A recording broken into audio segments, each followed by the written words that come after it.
හරි PC guide LK එකේ දැන් මේ ඔක්කොම ඔයාලට නෑ අලුතෙන් ඔයාලට ඇවිල්ලා තියෙනවා PC build කියලා එකක්. එතකොට මේ PC build එකේ මම හිතන්නේ ඔයාලට ඩෑෂ්බෝඩ් එක තියෙනවා. මේකේ මුකුත් කරන්න නැහැ දැනට. මෙතනින් add part යන්න පුළුවන්. rules අනම්මන ඔක්කොම මෙතන තියෙනවා. ඒක දැනට අදාළ වෙන්නේ නැහැ. පළවෙනි step එක parts වලට යන්න. PC build එකේ parts වලට ගියාම අපිට තියෙනවා CPU, motherboard, RAM, GPU, storage, power supply, casing, CPU cooler, monitor, operating system. තව දේවල් ඇති. දැනට CPU, motherboard, RAM, graphic card මේ තියෙන ඒවා අමිලයි නදුනුයි බෙදා ගන්න. බෙදාගෙන වැඩේ කරන්න. ඒ කියන්නේ දැන් නදුන් CPU ටික ගන්නවා නම් නැත්නම් අමිල CPU ටික ගන්නවා නම් තව එක්කෙනෙක් ඒකට යන එක තේරුමක් නැහැ. එතකොට ක්ලෑෂ් එකක් නෙවෙන්නේ. මදබෝඩුත් එහෙම. ඒ නිසා ඒක ටික මාරු මේ බෙදා ගන්න. බෙදාගෙන නැනෝටෙක් සයිට් එකට යන්න. නැනෝටෙක් එකට විතරයි. හරිද? ගිහිල්ලා මේක යන ප්‍රොසෙසර්.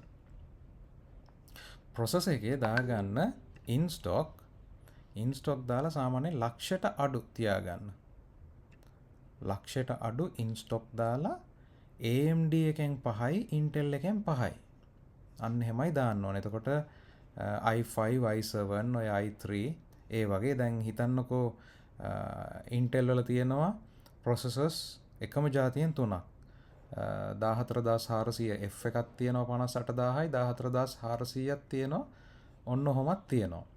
එතකොට දැන් Intel i5 processor එකක් දානවා නම් අර F එකයි normal එකයි එහෙමත් දාන්න AMD වල නම් ඔක්කොම එක ගානේ තියෙනවා. එතකොට Intel වලින් 7ක් 8ක් දැම්මට කමක් නැහැ. එතකොට වෙන්න ඕනේ මෙච්චරයි. අපි හිතමු මෙන්න මේක කියලා. AMD Ryzen 5500. ඕක අරගෙන CMOS කියන එක බලාගත්තට පස්සේ අපි මෙතන යනවා add new part. add new part ගියාම මෙතන select type එකේ process එක තෝරන්න. දැන් motherboard කරන කෙනාට කෙලින් motherboard එක තෝරන්න පුළුවන්. process එක තෝරනවා. තේරුවට පස්සේ මෙන්න මේ පල්ලෙහාට තව detail set එකක් එනවා. එතකොට දැන් මේක ඔයා තේරුවොත් එහෙම අපි හිතමු motherboard කියලා වෙන set එකක් එන්නේ. socket type, chipset, වැඩිම RAM ප්‍රමාණය අනම්මනම් ඔන්න ඔහොම. එතකොට CPU එක තෝරලා CPU එක AMD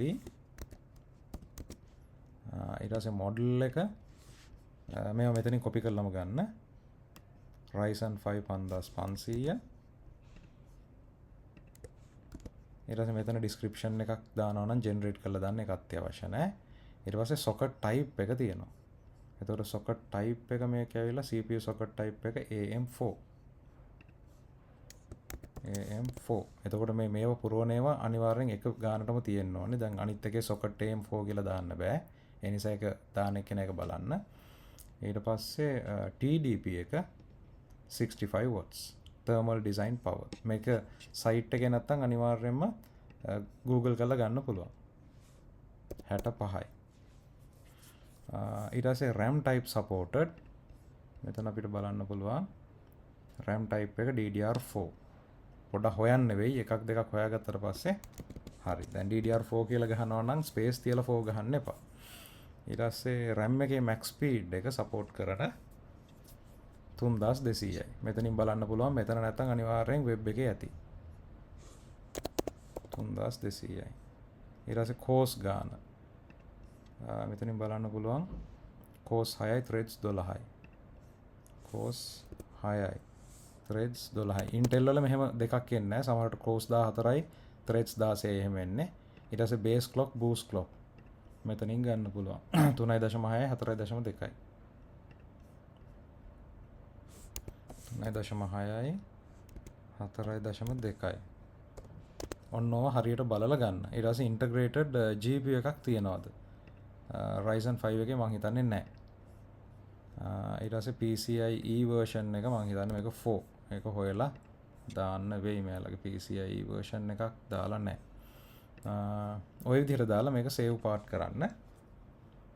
එතකොට motherboard එකෙත් අහලා ඇති මොන හරි තේරෙන්නේ නැත්නම් කියන්න.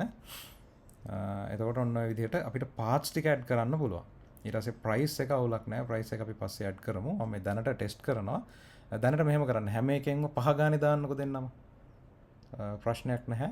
5 ගානේ දාන්න. ඒ ඇඩ් කරන ඒවා ඔයගොල්ලෝ Excel sheet එකක් වගේ මේ මේන්ටේන් කරන්න.